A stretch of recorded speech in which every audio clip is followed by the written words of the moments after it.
Jen Psaki just dropped one of her signature Psaki bombs on Ted Cruz and the Republican Party for their feigned outrage after President Biden said that he would keep his promise to nominate the first black woman to the Supreme Court. How do you respond specifically to Ted Cruz, who overnight called it offensive and defensive to black women that he would make that pledge? Well, here's what I would say first.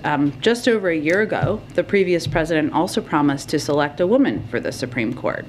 Not only were there no complaints about choosing a nominee from a specific demographic from the same corners, but there was widespread praise of now Justice Barrett on those grounds, with Republican lawmakers widely highlighting that they thought this was positive for women in America. So take Senator Cruz himself. He had no objection to Donald Trump promising he'd nominate a woman in 2020.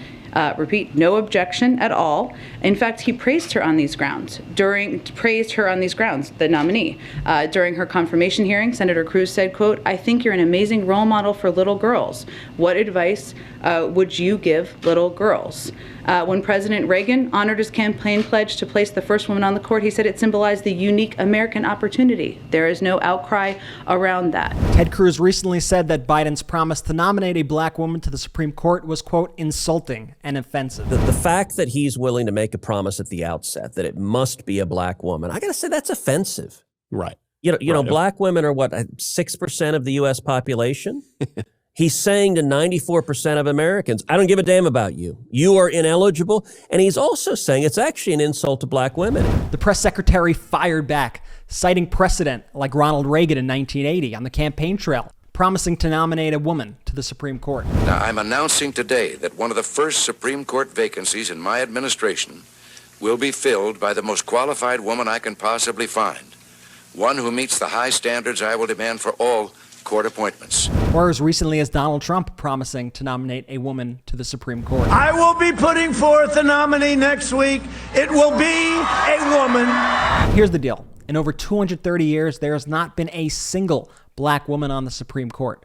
The highest court in the land has incredible power over the daily lives of Americans. So it is way past time that the Supreme Court be more representative of the American population. And all the nominees that President Biden is considering are beyond qualified. Like Ketanji Brown Jackson, a judge on the U.S. Circuit Court of Appeals for the District of Columbia, which is considered one of the most important federal panels and has been a regular feeder to the Supreme Court. Or J. Michelle Childs, a United States District Judge of the U.S. District Court for the District of South Carolina.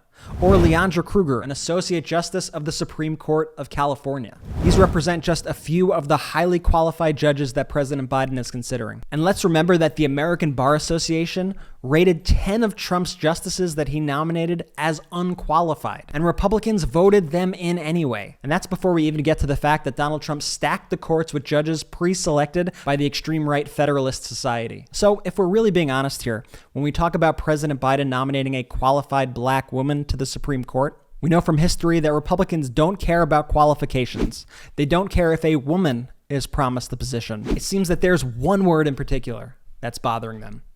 If you like this video, be sure to hit the like button and subscribe to our channel for more. We have new content every single day. Also, be sure to subscribe to the MeidasTouch podcast for new episodes every Monday and Thursday.